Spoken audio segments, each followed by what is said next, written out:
a member of the ACLU staff. In addition with us is Elliot Shirker and Bridget Check-Smalley, who represented the children in the case. We have represented Martin Gill, and the attorneys from the Greenberg-Traurig firm have represented the children involved in this case. I just want to say briefly, of course, we are thrilled about this opinion.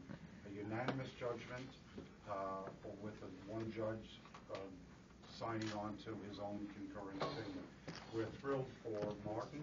We're thrilled for what this means for the advancement of human rights and equality in the state of Florida. We're thrilled for the current and the future families that will be that could have been impacted negatively by this law, and we're thrilled for the children who are now in Florida's troubled foster care system and who are in need of a permanent, loving, and stable home. I want to say we're thrilled by the decision that I read for the first time in the newspaper yesterday by the director of the Department of Children and Families, that whatever happens in this case and whatever happens in the future legal history of this case, the state has recognized what successful foster care parenting looks like, and that is the record, the impeccable and admirable record of Martin Gill. And whatever happens in the future history of this case, we're thrilled that the state is not going to break up this family and yank these children and even break up the two brothers in this case and put them up for adoption elsewhere. So we're heartened to hear that news. I just want to say one thing. This law has been on the books since 1977.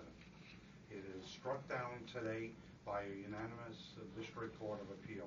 If it shows anything, it says the following to me.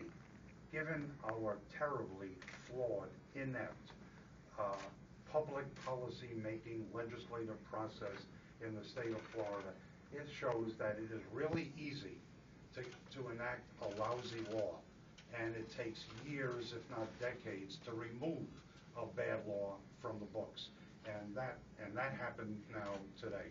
With that, I want to turn it over to the person whose case this really is, whose guts and whose fortitude and whose willingness to take on the state in this battle. We were heartened to simply assist in this effort, and that's